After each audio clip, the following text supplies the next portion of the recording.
ukuran atau acuan yang digunakan untuk menilai keberhasilan suatu negara dalam pembangunan ekonomi. Dalam indikator pembangunan ekonomi, mengacu pada kumpulan variabel atau ukuran digunakan untuk mengukur dan menganalisis kinerja ekonomi suatu negara, daerah, atau wilayah. Indikator-indikator ini memberikan gambaran tentang pertumbuhan ekonomi, stabilitas distribusi pendapatan, kesejahteraan masyarakat, dan berbagai aspek penting lainnya yang terkait dengan pembangunan ekonomi. Selanjutnya, indikator pembangunan yang sering digunakan. 1. Pendapatan per kapita. Indikator ini mengukur rata-rata pendapatan yang diterima oleh setiap individu dalam suatu negara. Semakin tinggi pendapatan per kapita, semakin baik tingkat kesejahteraan masyarakat. 2. Indeks kualitas hidup. Indikator ini mengukur kualitas hidup masyarakat suatu negara yang meliputi pendidikan, kesehatan, dan lingkungan hidup. Semakin tinggi IKH, semakin baik hasil pembangunan ekonomi yang dicapai.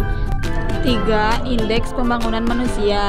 Indikator ini menggambarkan kualitas manusia sebagai hasil pembangunan yang meliputi pendidikan, kesehatan, dan pendapatan per kapita. Semakin tinggi IPM, semakin baik pula hasil pembangunan ekonomi yang dicapai. Kesimpulannya adalah indikator pembangunan ekonomi seperti pendapatan per kapita, indeks kualitas hidup, dan indeks pembangunan manusia digunakan untuk menilai kemajuan ekonomi suatu negara. Indikator-indikator ini mencerminkan kesejahteraan masyarakat, kualitas hidup, dan pembangunan, memberikan gambaran menyeluruh tentang kondisi ekonomi dan sosial.